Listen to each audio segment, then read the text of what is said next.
Graça, paz, bênção da parte de Deus, nosso Pai, e do Senhor nosso Jesus Cristo. Nós estamos no último domingo do ano da Igreja, o ano litúrgico, o domingo de Cristo Rei.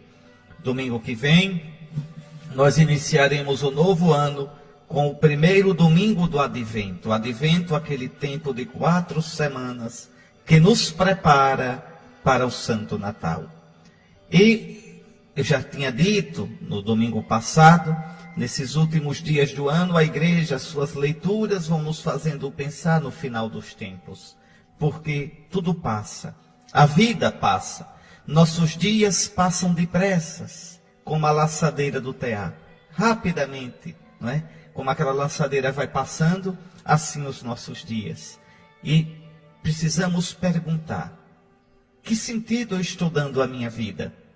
O que estou fazendo da minha existência?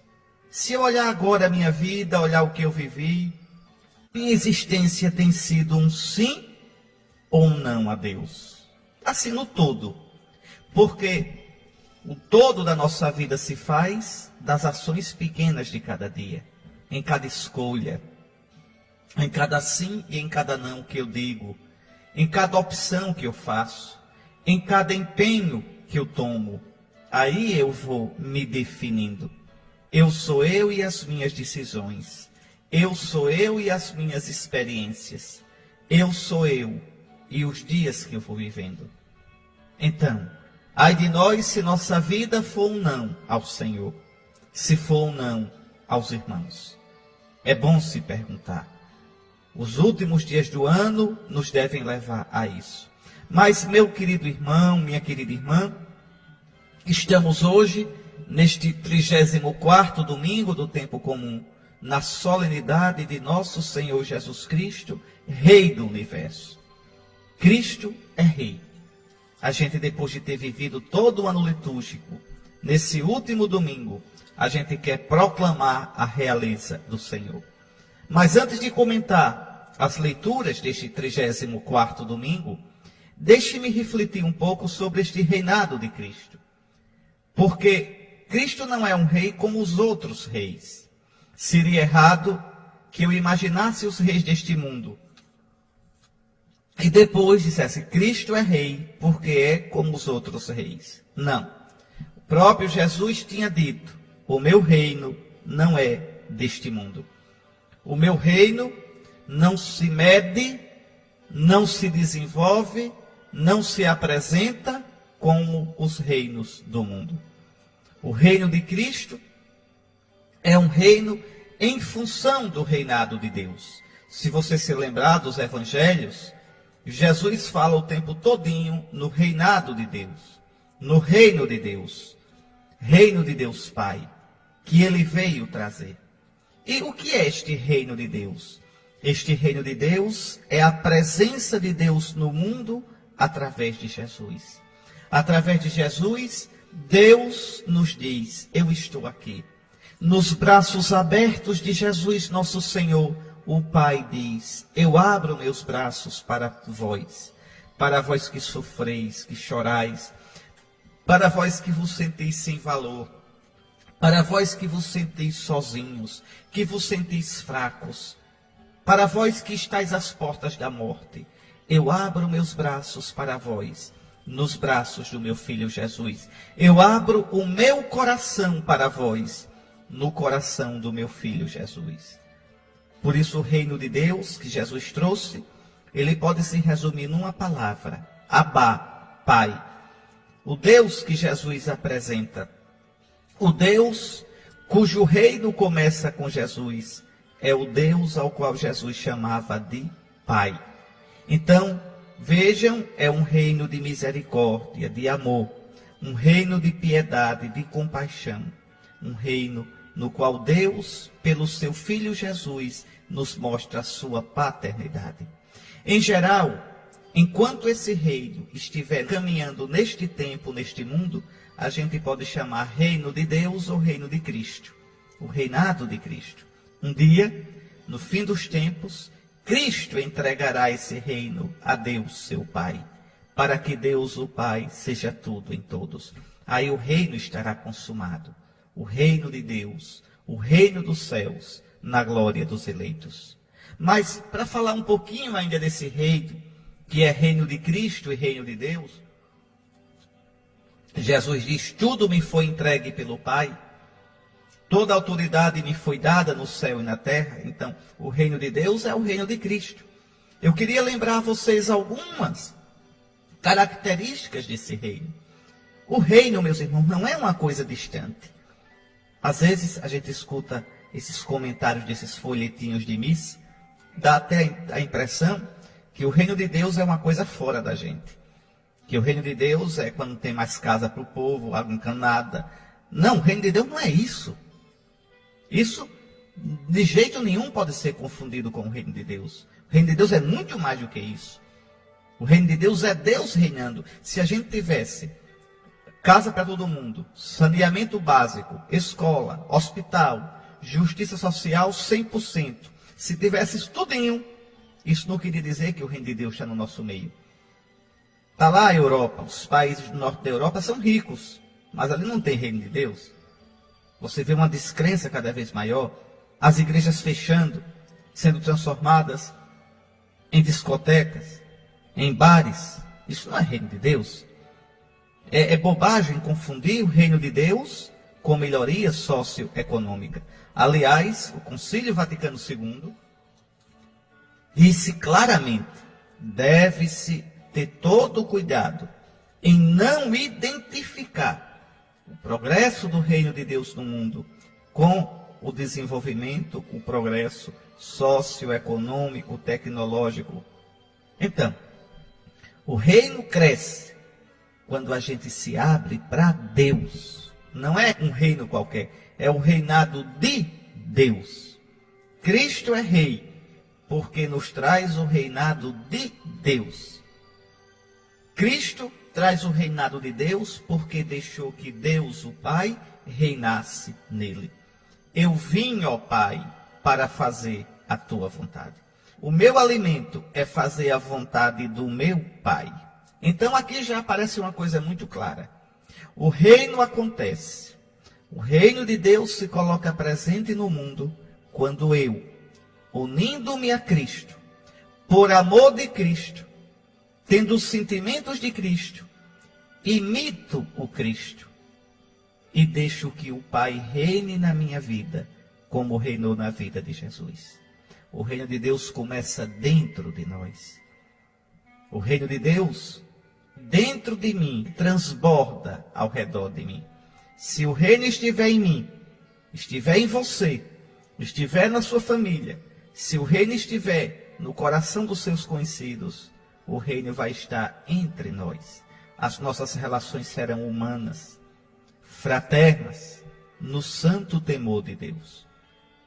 Eu vou mostrar isso para vocês, comentando rapidamente, antes de entrar nas leituras de hoje, um capítulo do Evangelho de São Mateus, no qual Jesus apresenta o reino de Deus. É o capítulo 13 do Evangelho de Mateus. É o miolo do Evangelho de São Mateus. Ali, Jesus conta 7 parábolas. As parábolas do reino. Ali Jesus quer mostrar alguns aspectos do mistério do reino de Deus. Lembra das 7 parábolas? Lembra? Vamos recordar. Primeira parábola, a parábola do semeador. Jesus começa dizendo assim, o reino dos céus é como o semeador que saiu jogando a semente. Essa semente é a palavra do reino, não é uma palavra qualquer. E o que acontece com a palavra do reino? Lembra? Ela cai em terreno pedregoso e murcha. Ela cai à beira do caminho, os passarinhos comem. Ela cai entre os espinhos e é sufocada. E ela cai no terreno bom e produz. Por 1, produz 30, produz 60, produz 100. O que Jesus quer dizer? Quer dizer que o reino é garantido no mundo. Nosso Senhor trouxe o reino e ele vai triunfar. Mas o reino está por um triz no seu coração, no meu coração. O reino parece pequenininho e frágil como uma semente. Você pode acolher o reino e fazê-lo brotar, ou você pode matar o reino. Pense, meu irmão, pense, minha irmã, que responsabilidade. Eu posso hoje, agora à tarde, eu posso destruir o reino de Deus em mim. Eu posso escutar a palavra do reino. Eu posso de tal modo ser desatento para nosso Senhor, que as inspirações, que aquilo que eu vi, que a sua santa vontade seja levada pelos passarinhos, pelos ventos, os ventos de tanto pensamento. Eu posso sufocar o reino com as minhas paixões. Ah, bem que é bonito o evangelho, mas eu não vou deixar minha ganância, eu não vou deixar minha sensualidade, eu não vou deixar minha ira. E aí eu destruo o reino. Eu posso matar o reino em mim pela superficialidade. É como aquela semente que caiu no terreno pedregoso, sem rezar, sem parar diante de Jesus, sem parar com a sua palavra para meditar nela. O reino vai-se embora. Compreende, meu irmão? A gente hoje está celebrando o Cristo Rei. Mas o que eu estou fazendo com o reino de Deus? E é reino de Cristo na minha vida. O reino não é uma coisa automática. O reino Jesus já trouxe. O reino vai triunfar. Mas a questão é, eu estou deixando o reino crescer em mim ou não? Eu já lhe disse. Não é a gente que entra no reino primeiro. É o reino que entra na gente. Se você não deixa o reino entrar em você, está tudo perdido. Vamos para a segunda parábola, bem rapidinho, são 7. No instante a gente vai caminhar. A parábola do trigo e do joio. Você lembra? Um homem plantou o trigo no mundo. É Cristo, que veio da parte do Pai do céu e plantou o trigo do reino. E quando nasceu o trigo e nasceu o joio do anti-reino, do anticristo, de tudo aquilo que é contra o Evangelho, tudo aquilo que é contra Cristo. A maldade, o egoísmo, a sensualidade, o pecado de modo geral. E aí, então, os trabalhadores dizem, Senhor, tu não plantaste trigo no teu campo, como é que nasceu também joio, hein? O Senhor quer que a gente vá arrancar o joio? E o dono do campo diz, não. Porque se agora fordes arrancar o joio, arrancareis também o trigo. É difícil distinguir o joio do trigo. Muitas vezes nesse mundo é tão difícil distinguir o bem do mal. O que é reino do que é contrário ao reino. E aí o dono diz, deixai que chegue o tempo da colheita. E então a gente arrancará primeiro o joio e queimará. Depois colherá o trigo e colocará no celeiro. Então, o que é que nosso Senhor quer dizer com isso? O reino, ele cresce paulatinamente. E junto com o reino, você vai ter o anti-reino, o anticristo, o mal. O mal. E às vezes a gente se impacienta e diz, mas onde é que está Deus? Por que Deus não destrói logo o mal? Por que Deus não acaba logo com o ímpio? Com o que blasfema? Com o que persegue a igreja? Por que Deus não sopra dessa terra o ímpio, os perversos? Nosso Senhor diz, não, deixai para a colheita. A paciência de Deus, meus irmãos, tão diferente da nossa, a paciência. Mesmo porque o trigo e o joio estão no nosso coração. Não é que no meu coração só tenha trigo, tem também joio. E é preciso que eu vá trabalhando na vida para arrancar esse joio, para que no fim dos tempos eu não seja só joio, mas seja só trigo. Então, nosso Senhor, veja, convida a gente a compreender que o reino exige que a gente o acolha, que o reino exige paciência. Uma terceira parábola, são sete. A parábola do grão de mostarda. O grão de mostarda é o menor de todos, é como uma semente de coentro. Agora veja, quando cresce, se torna a maior das hortaliças. E as aves do céu vêm fazer ninhos nos seus ramos. O que quer dizer isso? Jesus está dizendo paciência.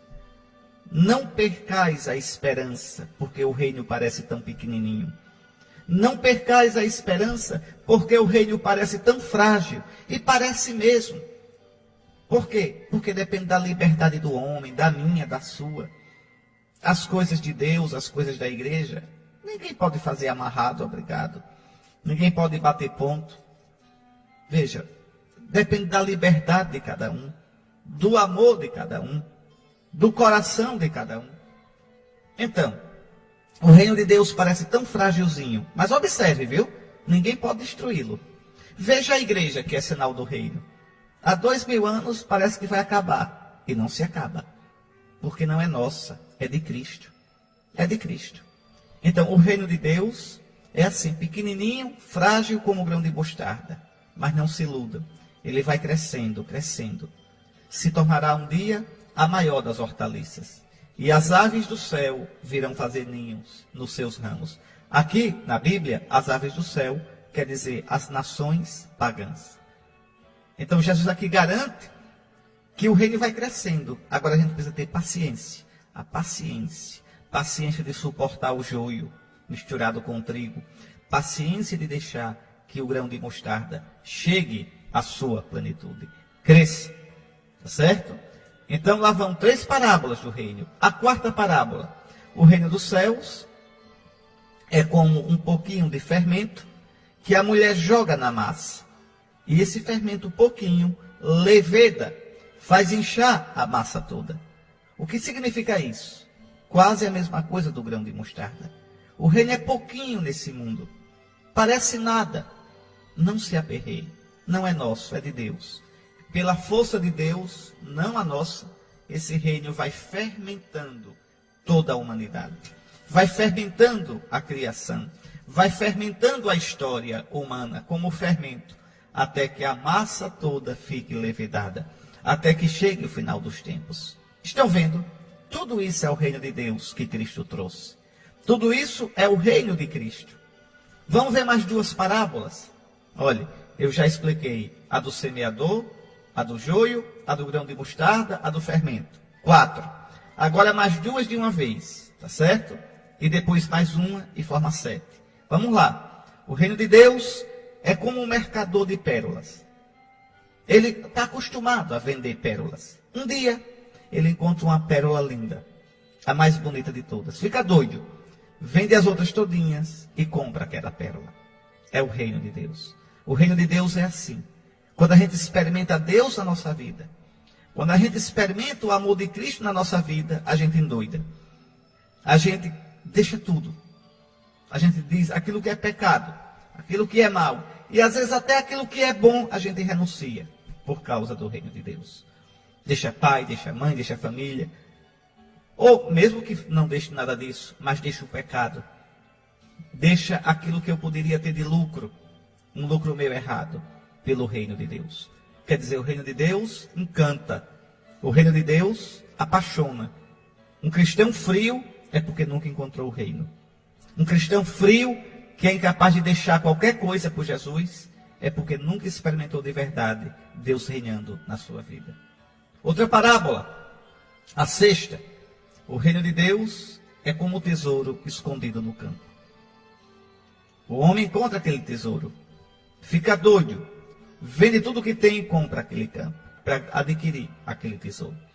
O reino de Deus, meu irmão, minha irmã, não é um peso, é um tesouro, é uma graça, é uma bênção. E finalmente, o reino de Deus é como uma rede jogada no mar, que recolhe todo tipo de peixe. Cristo veio jogar essa rede. A rede está no mar. Está no mar. É a obra evangelizadora da igreja. Essa rede está sendo puxada, viu? Se você já viu puxar uma rede que é jogada no mar, você sabe que ela demora. Os pescadores na praia vão puxando, puxando. Nosso Senhor está puxando, viu? Desde que Cristo jogou a rede nesse mundo, Ele está puxando. Um dia, a rede chegará na praia. E aí então, os pescadores separarão o peixe ruim, que serve só para o fogo queimar, e o peixe bom, que é colocado nos cestos. Eis aqui. Com isso, Jesus está dizendo, paciência. A rede um dia chegará na praia. Um dia haverá o juízo de Deus. Então, esse reino de Deus que Jesus trouxe está no meio de nós. Quando a gente se abre para Jesus, a gente deixa que Jesus reine na nossa vida. E Jesus reinando é o próprio Pai que está reinando. Porque Jesus não quer outra coisa a não ser a vontade do Pai. E a vontade do Pai é que vivamos em plenitude na amizade com Ele. É que vivamos como irmãos. É que sejamos plenos da vida que ele nos dá, da vida eterna. Por isso, a oração da missa de hoje diz: Deus eterno e todo-poderoso, que dispusestes restaurar todas as coisas no vosso amado Filho, Rei do Universo. Eis que eu faço novas todas as coisas.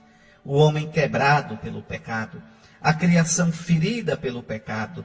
Então, restaurar na sua cruz, com a sua morte e ressurreição, com a graça do seu Espírito Santo, Deus em Jesus restaura todas as coisas.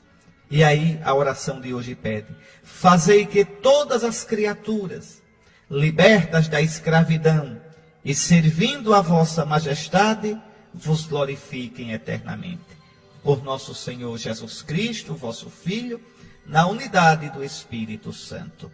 Adorar a Deus, glorificar a Deus é a plenitude das criaturas. Quando a criação é colocada na vontade de Deus, ela é liberta do mal, do pecado. Então, é essa a festa de hoje. E a gente pode começar agora a meditação das nossas leituras, pensando na frase tão bonita do Apocalipse: o Cordeiro que foi imolado, o nosso Jesus, é digno de receber o poder, a divindade, a sabedoria, a força e a honra. A Ele glória e poder através dos séculos. É isso mesmo.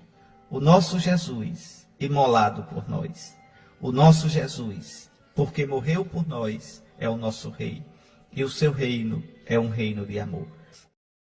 Eu já expliquei para você, neste domingo de Cristo Rei, que o reinado que Jesus trouxe é de Deus. Reinado de Deus que o Pai entregou ao Filho, na sua cruz e na sua ressurreição. Jesus é Rei. Toda autoridade me foi dada no céu e na terra. Ele é Rei porque obedeceu ao Pai totalmente. Ele é Rei porque nele o Pai reinou. Nele o Pai fez a sua vontade.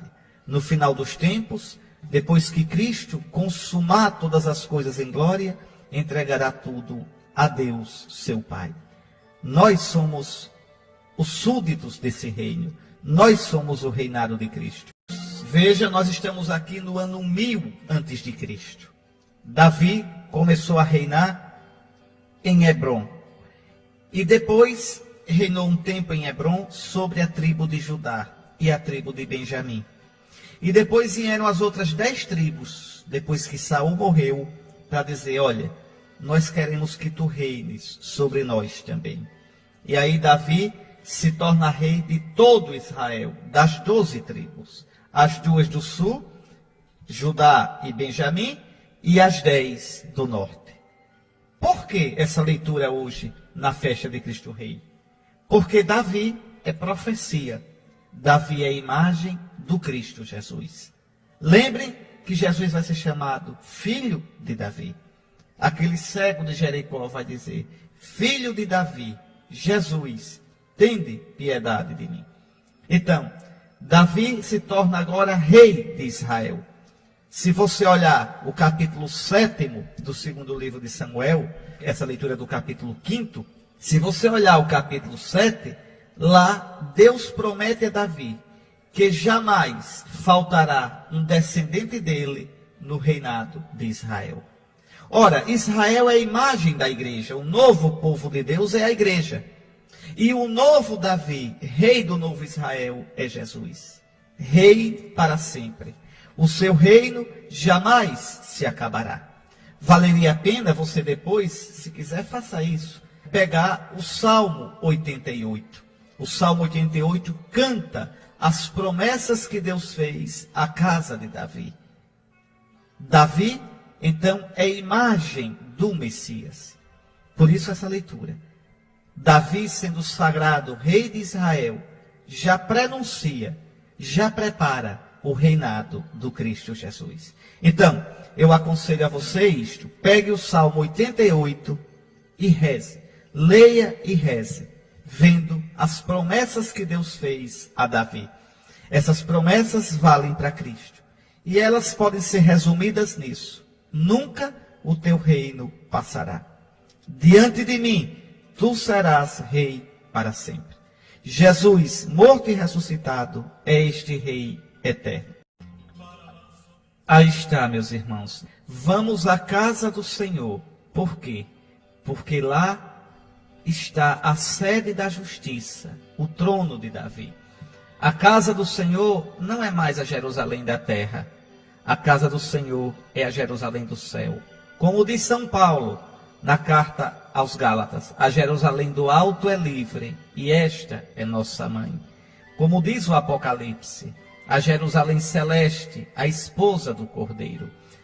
A nova Jerusalém é a igreja que vai ser plenificada, consumada na glória do céu. E na igreja está o trono de Davi.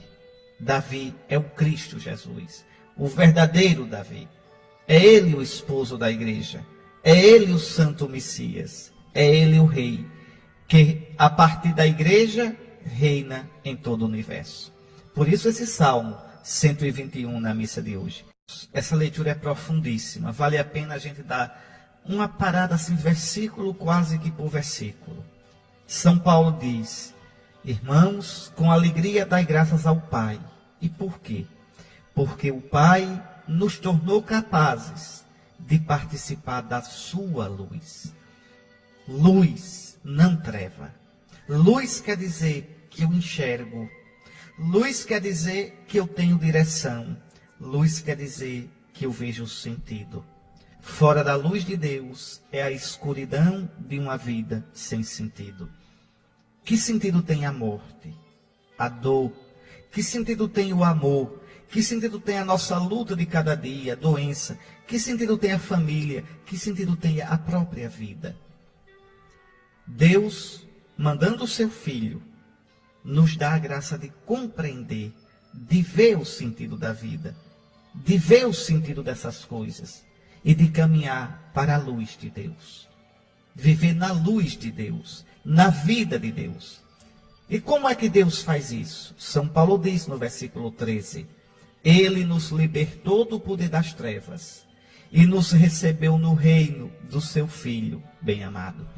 Jesus vindo ao mundo trouxe o reino do Pai. Já expliquei isso hoje. Jesus vindo ao mundo traz a vontade do Pai. Revela a vontade do Pai. Revela que Deus é Pai.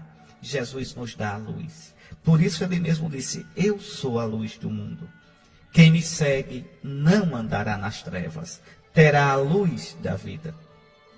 Quem caminha com Cristo, caminha na vontade do Pai, como Cristo fez a vontade do Pai. Quem caminha com Cristo pode dizer, como diz Jesus no Evangelho de São João: saí do Pai e vim ao mundo, deixo o mundo e volto ao Pai. Veja, quem caminha com Cristo sabe de onde vem e para onde vai na vida. E nessa vida, meus irmãos, nesse mundo de hoje, quantos caminham sem saber de onde vem nem para onde vai? Vocês vejam, a tecnologia, por exemplo, é capaz de tantas coisas. Desde coisas grandes, em nível de descoberta do universo, como em coisas pequenas, a tecnologia é capaz de coisas admiráveis. Mas nada dessas coisas dá o sentido da vida. Não dá o sentido da vida. Ah, aquele cientista descobriu como funciona o átomo. Sim, mas o sentido da vida não está nisso. Ah, aquele outro desenvolveu uma técnica cirúrgica impressionante. Sim, mas isso não é o sentido da vida. Onde está o sentido da vida? Aquele lá fez um governo maravilhoso. Sim, mas isso não é o sentido da vida. Aquele lá conseguiu crescer da vida, tem uma empresa enorme. Sim, mas esse não é o sentido da vida. Onde está o sentido da vida? O sentido da vida é Cristo que nolo abre. O sentido da vida a gente descobre quando, crendo em Jesus, abrindo-se para Jesus, a gente deixa que o reino que Jesus trouxe entre na gente. E aí a gente vai entender o porquê a gente vive, o porquê a gente vive. A gente vai ter a luz de Cristo para iluminar nosso caminho, nossas decisões, nossas escolhas, aquilo que a gente vivencia nesta vida.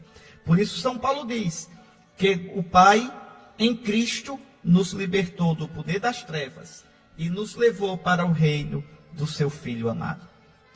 Esse Filho que, morto na cruz, nos deu a redenção e o perdão dos pecados. E aí São Paulo diz uma coisa linda, uma coisa que você, cristão, já sabe, que Cristo é a imagem do Deus invisível. Cristo é Deus. Quem me vê, vê o Pai. O Deus que no Antigo Testamento não podia ser visto. O Deus, nós não podíamos nem fazer imagem de Deus, porque Deus é invisível. Está lá no livro do Deuteronômio. Não fareis imagem nenhuma para vós, porque não vistes nenhuma forma sobre o monte. Exatamente. Deus não tem rosto. Mas agora em Cristo, Deus tem rosto. Em Cristo, Deus tem uma imagem. Quem vê o Cristo, vê o Pai. Quem me vê, vê o Pai. Jesus é a imagem do Deus invisível. Por isso agora a gente pode tocar em Deus, abraçar a Deus, contemplar o rosto de Deus, que resplandece no rosto de Cristo Jesus. Jesus é Deus. Lembra daquele filme anticristão, anticatólico, aquele Código da Vinci, que tanta gente assistiu e enriqueceu o dono, que é um homem desonesto? Desonesto porque queria fazer passar por histórico coisas que não tem nada a ver com a história, que são da cabeça dele, lendas, calúnias, mentiras, suposições, enganos, meias verdades. Bom, vendeu, passou. Mas lembra, ele dizia que a igreja inventou que Cristo é Deus, no século IV, no concílio de Niceia. Bobagem, mentira, está aqui na segunda leitura da missa de hoje. Cristo é a imagem do Deus invisível, o primogênito de toda a criação. O que quer dizer primogênito aqui? Quer dizer que através dele, que segundo ele, tudo foi criado. E São Paulo vai dizer, tudo foi criado por meio dele e para ele. Tudo quanto existe foi criado através de Cristo e para Cristo. Ah, mas como é que pode, Dom Henrique, se Cristo só veio ao mundo há 2000 anos atrás? Sim, mas desde o princípio, o Pai tem em vista mandar o seu Filho morrer e ressuscitar por nós. Então o Pai cria tudo para o Filho morto e ressuscitado, e através do Filho morto e ressuscitado. Grandeza de Deus, mistério de Deus, para quem não existe nem passado nem futuro. Deus é só presente, Deus é eterno presente. Tudo foi criado por meio de Cristo e para Cristo. Ele existe antes de todas as coisas e todas têm nele a sua consistência. Então tudo quanto existe, existe porque Cristo, na força do seu Espírito, sustenta tudo. Não há outro Deus, meus irmãos, além de nosso Salvador Jesus Cristo. Não há outro caminho além de Jesus. Por isso ele diz, eu sou o caminho, a verdade e a vida. Por isso mesmo o cristão não pode abraçar outra religião. Não há vários caminhos. O sincretismo, por exemplo, é uma coisa que é condenável para os cristãos. Eu estava conversando essa semana com uma mãe de santo, e ela me explicando, ela diz, olha, Dom Henrique, muitas das pessoas que vão ao terreiro são batizados, crismados, que fizeram a primeira comunhão, que se dizem católicos. E eu explicava, estes não são mais católicos. Esses não estão mais em comunhão com a igreja, mesmo que digam que são católicos. Não são, não podem mais comungar. Você não pode de modo nenhum ser católico e participar do culto de outra religião. Não pode. Você não pode cultuar os orixás. Você não pode ir ao espiritismo e ser católico. Você não pode dizer que Maomé é profeta e ser católico. Você não pode crer nas crenças budistas e ser católico. Não, você não é obrigado a ser católico. Você não é obrigado a ser cristão. Mas se for cristão, se for católico, também se for protestante, tem que ser só aquilo lá. Você não pode misturar. Então Cristo não aceita de modo nenhum, de jeito nenhum, essa dimensão de sincretismo. Não, só Jesus é o Salvador. Só Jesus. Não há outro Salvador. Nem há outra salvação fora de Jesus. Agora, a gente deve ter todo o respeito pelas outras pessoas que creem diferente, como também respeite pelas tradições religiosas delas. Uma coisa é o respeito às pessoas de outras religiões e a estas próprias religiões. Isso é uma coisa, isso a gente deve ter. Outra coisa é misturar, ou dizer que toda religião é verdadeira. Não é, só o cristianismo é religião verdadeira. Ou dizer que todas as religiões são iguais. Não é verdade. Então, só Cristo veio do Pai. Só através de Cristo e para Cristo tudo foi criado. Só Cristo é aquele que existe antes de todas as coisas, e no qual todas as coisas se mantêm na existência. É esse mesmo Jesus que é Senhor de tudo, que é cabeça do corpo da igreja. É por isso que Cristo é o único Salvador. Fora de Cristo, não tem outro jeito de salvação para a humanidade. E por isso também que fora da igreja não há salvação. Não quer dizer que quem não é católico não se salve, não é isso. Mas quer dizer que como a igreja é o corpo do único Salvador, a salvação vem através da igreja. Seja para quem for, a salvação passa pelo ministério da igreja. É isso que significa: fora de Cristo não há salvação, fora da igreja não há salvação. Quer dizer que toda a salvação, mesmo de um não cristão, passa pela cruz de Cristo, passa pelo ministério da igreja. Então, São Paulo diz ainda: em tudo Cristo tem a primazia, porque Deus, o Pai, quis habitar em Jesus morto e ressuscitado, com toda a sua plenitude, com o poder do seu Espírito, para reconciliar todos os seres. O Pai quer reconciliar todos os seres consigo, através de Cristo Jesus, pelo sangue da cruz de Cristo. Está aí, Jesus é nosso Rei. Tudo foi criado através dele, tudo foi criado para ele, tudo se sustenta nele. Isso mesmo, Jesus, tu és o nosso Rei. Tu és o caminho da humanidade. Tu és o sentido da vida humana. Tu és o nosso Senhor, o nosso bendito Salvador. Está aí esse evangelho que nos coloca a realeza de Cristo. É surpreendente, não é? Cristo Rei com Jesus na cruz.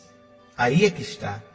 O modo de reinar de Jesus é diferente do modo da humanidade. Eu comecei dizendo isso. Jesus é rei, não é primeiramente porque manda, é rei porque nos amou. Aquilo que o Apocalipse dizia, lá no capítulo 5. O cordeiro que foi imolado é digno de receber o poder, a divindade, a sabedoria. Por quê? Porque foi imolado por nós. Vós sois dignos, Senhor, de reinar sobre nós, porque vós nos amais, porque vós destes a vida por nós. O vosso reino é reino de amor, de verdade, de justiça. Então, Jesus reina da sua cruz. O seu trono é a cruz. A sua coroa é de espinhos. E é interessante o que dizem os chefes zombando de Jesus. A outros ele salvou. Salve-se a si mesmo. É verdade, salvou aos outros. Mas na hora da cruz não se salva a si próprio. Se entrega para que nós vivamos. Ele mesmo disse: por isso o Pai me ama, porque eu dou a minha vida pelas minhas ovelhas. Então, os zombadores dizem: a outros ele salvou. Salve-se a si mesmo, se de fato é o Cristo de Deus, o escolhido. Pois é, ele é o Cristo de Deus. Ele é o escolhido exatamente porque salvou os outros. E não quis se salvar. Deu a vida por nós. Jesus salva a sua vida, dando a vida. E ele vai dizer: quem quiser salvar a sua vida, vai perdê-la. Quem perder a sua vida por causa de mim, vai salvá-la. E aí então a palavra do ladrão: Jesus, lembra-te de mim quando entrares no teu reino. E Jesus diz: ainda hoje estarás comigo no paraíso. O paraíso é Cristo. Onde Cristo estiver, está o paraíso. Cristo é o nosso paraíso. O paraíso não é um lugar diferente de Cristo. Onde Cristo estiver, é o paraíso. Onde não estiver Cristo, é o inferno. Jesus, lembra-te de mim quando vieres no teu reino. Um dia tu virás, Senhor. Lembra-te de mim. Lembra-te da tua igreja. lembra-te de todos nós. Hoje na Santa Missa, a oração da igreja, o prefácio da igreja, diz de modo muito bonito, dirigindo-se a Deus Pai, com óleo de exultação. Esse óleo de exultação é o Espírito Santo, que Jesus recebeu de modo pleno na ressurreição. Com óleo de exultação, consagrastes, sacerdote eterno e Rei do universo, o vosso Filho único, Jesus Cristo, Senhor nosso. Ele, oferecendo-se na cruz, vítima pura e pacífica, realizou a redenção da humanidade. Submetendo ao seu poder toda a criatura, entregará, ó Pai, à vossa infinita majestade, no final dos tempos, um reino eterno e universal. Reino da verdade e da vida, reino da santidade e da graça, reino da justiça, do amor e da paz. É esse o reino de Cristo. Jesus, lembra-te de mim quando vieres no teu reino. Jesus, lembra-te de mim quando vieres na tua glória. Lhes dou agora a bênção de todo o coração. Domingo que vem, primeiro domingo do Advento, começando a preparação para o Santo Natal. Abençoe-vos o Deus Todo-Poderoso, Pai, Filho e Espírito Santo.